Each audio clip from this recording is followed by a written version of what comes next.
Hello, everyone. This is Cody Lee of BlackCatBooks.org, author of I, the Dragon, Cruel and Beautiful Rabbit Hole Lore and Frey, and the upcoming Jaw of the Dragon.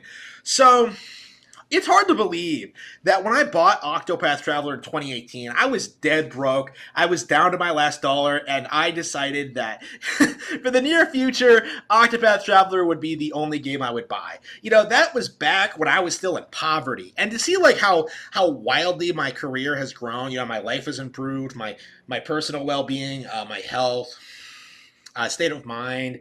Uh, Personal life, like the thing that I've gone from there to like where I am now is it's something to think about, honestly. It's honestly something I've been like wanting to talk about at length.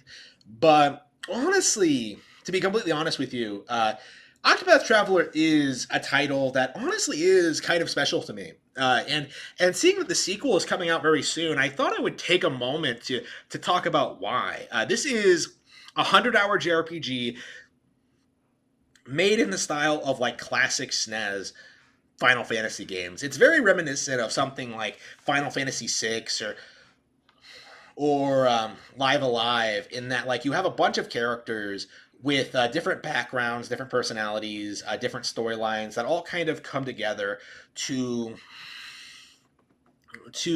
go on their own personal journeys. Right? It's very much a traditional JRPG in that it's turn based.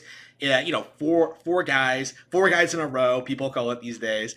You have like all the great like classic setups. You have you have this gorgeous low fantasy setting. You have like all these different towns laid out in this like beautiful HD 2D style, which Square Enix invented for this game, I believe. It was like this game, like from the get go, was like very very intriguing to me because of its visual design and because of just what they were trying to do with it. And it was coming out on Switch as an exclusive. So like this was a game I was very much looking forward to upon its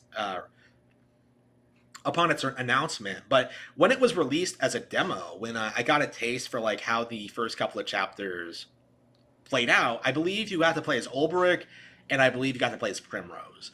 And when you saw like how those situations played out, when you got a feel for like how complex the narrative was, how good the voice acting was, how much it felt like a real classic JRPG, I was hooked immediately, especially since the story went in directions that you don't often see in this kind of story. In fact, like each of the eight protagonists are the protagonist of their own story, and interestingly, they all have very different career paths. How like Final Fantasy games, you have like jobs, and like they give you different like abilities, and they have different utilities in battle. Like Octopath Traveler does the really clever thing of taking these classes, these jobs, and really making interesting, unique characters out of them. Like you have the scholar, right, Cyrus, who is like a professor at some university, teaching the Princess Mary herself about like the history of the world and stuff like that. But he gets into like a situation in which he's forced to leave the university, and then he decides to take advantage of that and like go off and like search for like a long lost tome of To Hell and Back, I believe it is. An arcane thing that's said to house all sorts of like evil incantations and like dark spells. Like you have like Primrose, a dancer who's like a girl from a wealthy family who had her father murdered in front of her, who like whores herself out to try and find his killers. Like it's an incredibly engaging original idea for a JRPG plot to like use these character concepts and really make interesting miniature storylines based on them. Now, the game actually got a lot of flack for its portrayal of how these situations played out, because the game seems to want you to like think that like all these characters are traveling together when they have like no reason to work together, and they all have different goals, and like in the cutscenes they're always alone and stuff like that. I personally don't mind that. I think I really really like the fact that like each character has their own arc and their own story, and like feels like they're kind of wandering the earth alone. Like It's a video game, right? Like I really appreciated that about that. It really felt like they were trying to do something unique and different in regards to like the presentation. And like so many times in like other JRPGs, you have situations where like you have a large cast of characters, and like the characters that aren't relevant at the moment just kind of sit back and do nothing, while like the characters who are like doing stuff just endlessly monologue about their situation. But no, like this game has a surprising amount of variety when it comes to like its stories and like the situations that happens. You have situations in which like a character is manufacturing a plague, right? The apothecary goes to this town and realizes that like another apothecary is like plaguing the town so she can charge them to cure it. And so like he has to like go fight her and like kill her over this. You have like Tressa the merchant going out and like starting out on her adventure and like learning what she wants to accomplish as like a inner chosen career path, like finding lost treasure, going to like a market and like finding the right customer, or finding someone who will actually value the thing she's selling, right? Like you really get this sense that like this is a really fleshed out, really lived in world, right? A true low fantasy setting that has fantasy elements but really focuses on like the everyday lives of like ordinary people, more so than I think any other JRPG I ever played. And as a result of that, it is insane. It was incredibly fresh to me to see these stories play out, because the storylines are weirdly low stakes compared to like a JRPG plot. Like the typical JRPG plot, like involves the characters going out to like save the world, right? From the evil Dark Lord. And in Octopath Traveler, that's not really the case. The characters are going out and like going along their own adventures that involve like conspiracies, corrupt businessmen, um, people, corrupt religious orders, stuff like that, random monsters. Like they're going out on their adventures, but it's all very low stakes. It all feels like very personal. And that to me makes the story feel like so much more compelling than like the stereotypical Final Fantasy plot.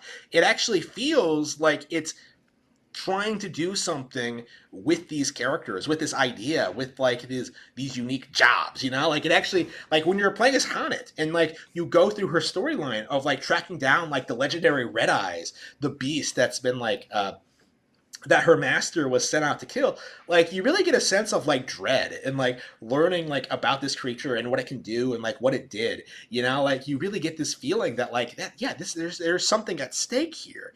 Sure, it's not the end of the world, but at the same time, like wow, this is actually kind of a big deal in a way. And because of the places she goes and the people she interacts with, you really get a sense of like, wow, there is a sense of scale to this. There is a sense of like weight to everything that's happening. Like what we're doing actually matters. And like not every storyline in this game is like great or anything like that. Like there are a handful of like weak ones that don't really, that kind of have like unsatisfying conclusions or kind of end obviously, or but like when all is said and done, like I put like dozens of hours into this. There are like incredible side quests. There are like a variety of way to tackle side quests. The way you tackle side quests in these games are very, very innovative, by the way. You have like the best combat system I think I've played in a turn-based RPG in years. Maybe there's some like classic ones that I like more, because I'm very partial to like the Final Fantasy style of combat. But Octopath Traveler, has really good combat in its own right. It has really good like stat, and it's really good like mechanics with the with the skill set and like getting the equipment. Like each town has like different things they specialize in, and you have to like really think about like how you want to build your characters. Like there is so much good to be had in this game, and honestly, out of all the games that like I think were heavily downplayed by pretendos, like going into like the early Switch years, like from 2017 to 2018, I think Octopath Traveler was second only behind Arms. Like I think Octopath Traveler really stood out to me as just a stellar new IP on a brand new console that really demonstrated just how much value that traditional JRPG still had in the community, and how much they could still do for players like all around the world. And I don't know like how many people feel the same way I do, honestly. Like, because like whenever I see Octopath Traveler being brought up online, it's like, oh, that game's not very good.